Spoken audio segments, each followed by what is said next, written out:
So the Rose coach in Unrivaled finally decided to play Lexie Hull. Lexie Hull actually saw the floor.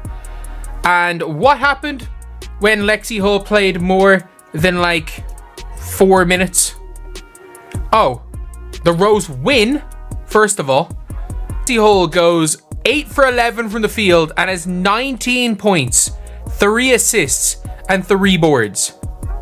19, 3, and 3. She was the top scorer. This isn't just a comeback story. It's a tale of perseverance, strategy, and the sweet taste of Hull's really stepping up because she barely played those first 2 games. And I do think with her barely playing those first 2 games, I don't think she did anything wrong. Like I even said at the time where I'm like, it's literally just the style of play their coach is trying to play.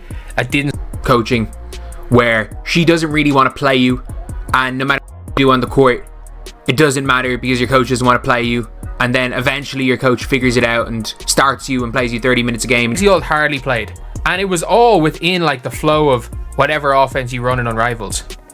And also, she's obviously a really freaking good, as we've seen from Alyssa Thomas, like the points that are like the point guards that are doing really well, or the point forward type things that are doing well in this, aren't really the pick and roll players.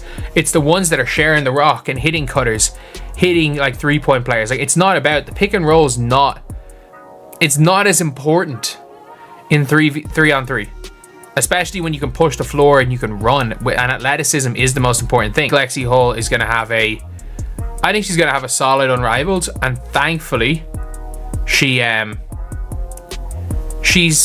stepping up, and I didn't think she did anything wrong in her first 2 games when she was on the floor. The coach just didn't fit her. She didn't fit the coach's system.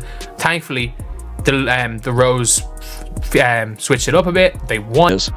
She's absolutely delivering on that double-double. That's right. Points, rebounds, and of course, losses.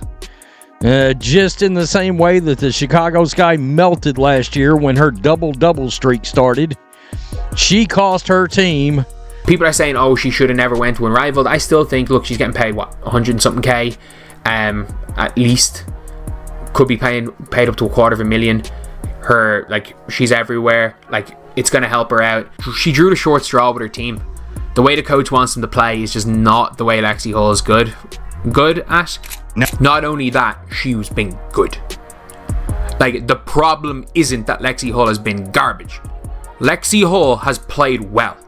That's the weirdest thing, is that she's actually played well.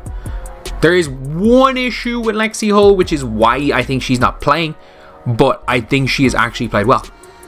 And their team lost again. You want to know what's even crazier? This isn't Hull's first rodeo with 3-on-3 basketball. She's been there, done this, bringing home some serious hardware. That experience, it's priceless. She knows the ins and outs of this format, and it shows in her play.